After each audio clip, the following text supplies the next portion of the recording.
Ikalabing-dalawa ng Hunyo taong 1898, ipinroklama ni General Emilio Aguinaldo ang kasarinlan ng Pilipinas sa Kawit, Cavite matapos ang halos 300 taong pananakop ng mga banyagang Kastila. Bilang bahagi ng pagdiriwang, ipinarinig sa publiko sa kauna-unahang pagkakataon ang komposisyon ni Julian Felipe na Marcha Nacional Filipina, ang pambansang awit ng Pilipinas na nooy isa pa lamang marcha dahil wala pang lyrics. Sa araw din na ito, unang iwinagayway ang bandila ng Pilipinas na ang disenyo ay hango sa konsepto ng unang pangulo ng bansa na si General Emilio Aguinaldo. Ang unang watawat ng Pilipinas ay ginawa sa Hong Kong at ang isa sa mga gumawa nito ay ang tubong taan na si Doña Marcela Agoncillo. Mayroon itong kulay puting tatsulok na simbolo umano ng katipunan. Sa bawat sulok nito ay may bituin na kumakatawan sa 3 pangunahing isla noon sa Pilipinas, ang Luzon, Panay at Mindanao. Kabilang din sa disenyo nito ang isang araw na may 8 sinag na simbolo naman ng 8 probinsyang naghimagsik laban sa pamahalaang Kastila. Ang paggamit ng kulay na pula, bughaw at puti ay isa raw paggunita sa bandila ng Estados Unidos, pagpapakita ng malaking pasasalamat sa proteksyong ipinagkaloob umano ng nasabing bansa sa Pilipinas.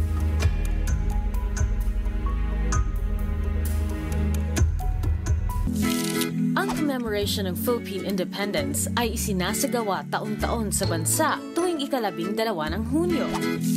Ito ay bilang pagunita sa petsa kung kailan ipinroklama ni General Emilio Aguinaldo ang kasarinlan ng Pilipinas mula sa pananakop ng mga Kastila. Ang commemoration of Philippine Independence tuwing June 12 ay nagsimula lamang noong taong 1962 matapos baguhin ni dating Pangulong Diosdado Macapagal ang petsa ng Philippine Independence Day. Bago ito, tuwing July 4 ipinagdiriwang ng mga Pilipino ang commemoration ng Independence Day sa bansa. Bilang pagunita sa araw kung kailan natanggap ng Pilipinas ang kasarinlan nito mula sa pamahalaan ng Estados Unidos. I am authorized and directed by the President of the United States to proclaim the independence of the Philippines as a separate and self-governing nation. Nabago lang ang petsa ng pagdiriwang ng Independence Day sa bansa matapos lagdaan ni dating Pangulong Diosdado Macapagal ang Republic Act No. 4166. Ito ay isang batas na nagbibigay pahintulot sa pagpapalit ng petsa ng Philippine Independence Day mula July 4 to June 12 at pagdeklara sa 4th of July bilang Philippine Republic Day na kinalaunan ay tinawag ng Filipino-American Friendship Day. Ngayong araw, ipinagdiriwang sa Pilipinas ang commemoration ng 120th Philippine Independence Day. Commemoration, noun na tumutukoy sa isang bagay gaya ng seremonya o pagdiriwang na isinasagawa para gunitain ang isang mahalagang pangyayari o tao sa nakaraan.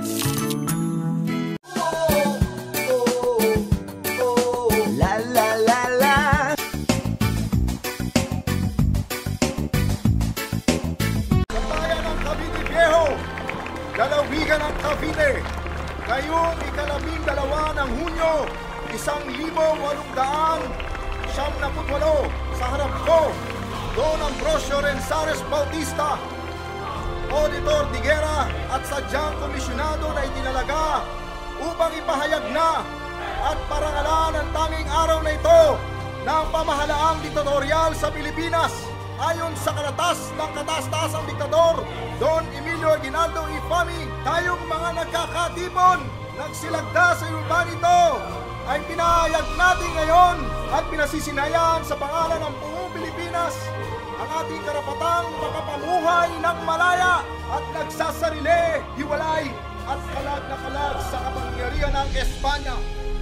At ngayon, hawak ko na ang watawat na aking winabagayway sa harap nitong kapulungan at nanunumpa naman tayong lahat ng buong taimtim na ito'y mamahalin at ipagtatanggol hanggang sa kauli-uli ang patak ng ating dugo.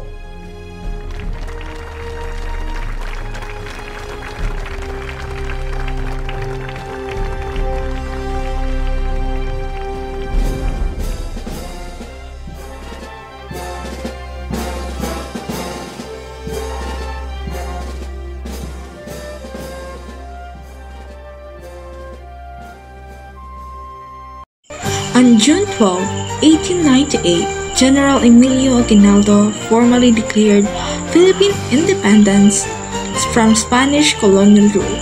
This historic event took place at Aguinaldo's ancestral home in Kawit, Cavite, which was adorned with a newly designed Philippine flag. The proclamation symbolized the culmination of centuries of resistance against Spanish repression and decades of revolutionary activity that intensified in the late 19th century.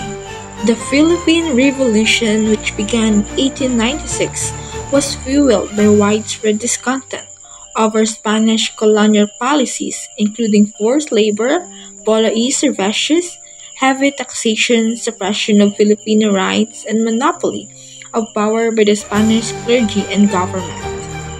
Revolutionary leaders like Andres Bonifacio, Emilio Aguinaldo, and others worked tirelessly to unite Filipinos under cause of freedom.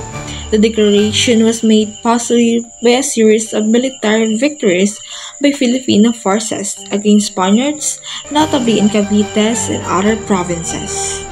Aguinaldo, who had assumed the leadership of revolutionary forces, saw an opportunity to assert independence as Spanish control weakened due to internal struggles and the ongoing Spanish-American War. During the proclamation of the Philippine National Anthem, then known as the Marcha Nacional Filipina, composed by Julian Felipe, was played for the first time, and the Philippine flag, which Aguinaldo brought from exile in Hong Kong, was unfurled.